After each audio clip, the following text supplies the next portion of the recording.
on accueille Louis-Carl Vignon, qui est entre autres le PDG de Ford de France. Bonjour Louis-Carl Vignon. Bonjour Louis-Carl. Alors pourquoi Ford ? Alors le téléphone n'est pas très bon Louis-Carl, hein, donc on va essayer de faire bien. Pourquoi Ford aujourd'hui on parle auto, Jean-Luc ? Alors Ford, avec Louis-Carl, il a roulé une journée avec moi en voiture. Je l'ai saoulé toute la journée pour lui parler d'alcool à l'époque, mais de l'éthanol. Ah, j'ai eu peur. Et je suis assez fier, j'avais réussi à le convaincre de faire un premier Kuga qui roulait à l'éthanol. C'est vous qui êtes à l'origine du premier Kuga ? Vous, Jean-Luc Moreau ? Oui, enfin pas moi, Jean-Luc Moreau, c'est pas moi qui ai construit, mais j'ai réussi à convaincre Louis-Carl, qui avait déjà, je pense, suivi une partie du trajet pour être convaincu, que ça serait bien que Ford ressorte des modèles éthanol d'origine. Génial. Et c'était le cas, ça a été un carton au niveau des ventes. Et là, cette fois, c'est une gamme complète, hein. C'est ça, Louis-Carl ?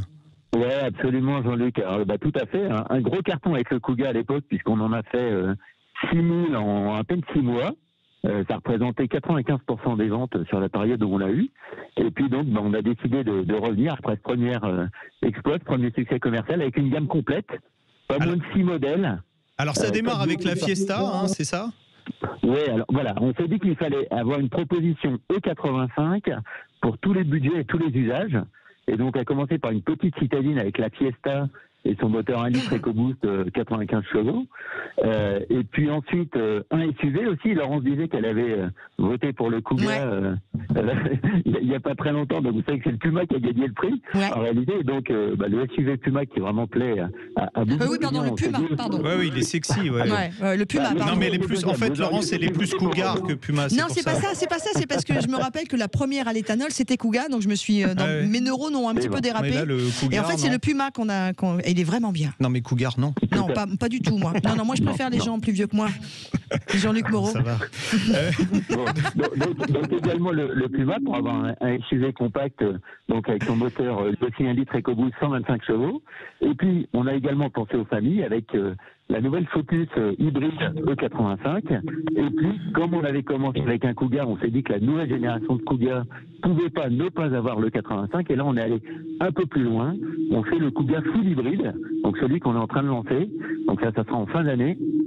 Lui aussi sera disponible en 85. Il est dans une caverne, en fait. J'ai l'impression, Monsieur le PDG de Ford, là, je sais pas où vous êtes, mais ça fait comme un effet métallique. Je vais le dénoncer. Ça va mieux, là ? Ah, c'est pas mal. Vous avez enlevé votre oreillette. Voilà.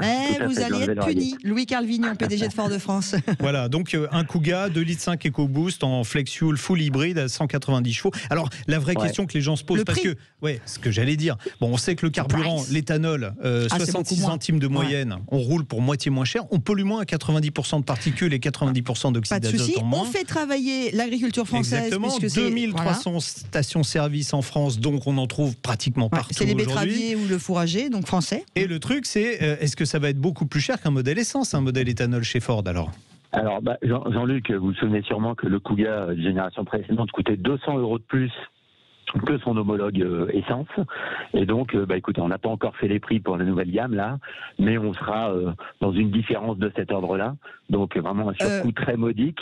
Et vous parliez tout à l'heure de petite citadine électrique. Je pense que la Fiesta EcoBoost E85, quand vous regardez la consommation et que vous regardez le prix du bioéthanol, eh bien, ça sera en usage, ça reviendra moins cher qu'une petite citadine électrique. Donc, je pense que ça peut être un super deal. Dernière question, Louis-Carl Vignon. Quels sont les objectifs de Ford par rapport à tout ce développement au-delà des ventes ? Est-ce que c'est aussi de rentrer dans les clous au niveau de carbone ?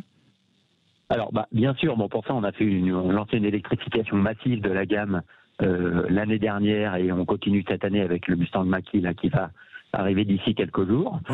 Et puis, on a eu cette approche vraiment d'avoir plusieurs technologies, plusieurs propositions pour les clients, tous les budgets, tous les usages. C'est pour ça qu'on s'est dit, comme on avait été leader à l'époque avec le 85, on a voulu revenir avec une proposition au 85. Est-ce que je pourrais essayer une Mustang bientôt chez vous ? Mais ça me fait rêver cette voiture. Et on a également, vous savez que l'utilitaire pour nous c'est important, Ford est leader en Europe, et donc on a également 2 véhicules utilitaires qui seront disponibles en 2,85 dès le printemps.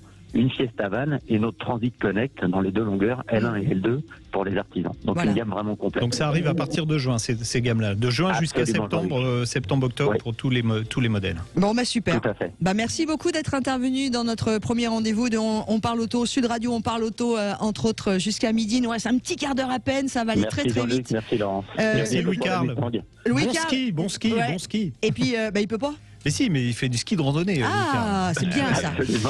Louis-Carl Vignon, PDG de Fort-de-France, je vous appelle pour essayer la Mustang très prochainement. Mais moi je suis méga fan, je veux cette voiture. Je vous embrasse et je vous souhaite un bon week-end. Allez, à suivre, on va vous rencontrer puisqu'on va parler pneus, mais parlez bien. Ça s'appelle Parlons pneus, parlons bien. Comment savoir si mes pneus sont encore bons? Ça sera toujours les bons conseils de notre ami Jean-Luc Moreau. C'est le deuxième ou troisième motif de contre-visite, je crois, au contrôle technique. Et puis, quelle auto choisir? Vous nous rejoignez au 0826 300 300. Appelez si vous êtes en train de vous dire je vais changer de voiture, mais laquelle choisir? Jean-Luc Moreau répondra aussi à toutes vos questions. À tout de suite.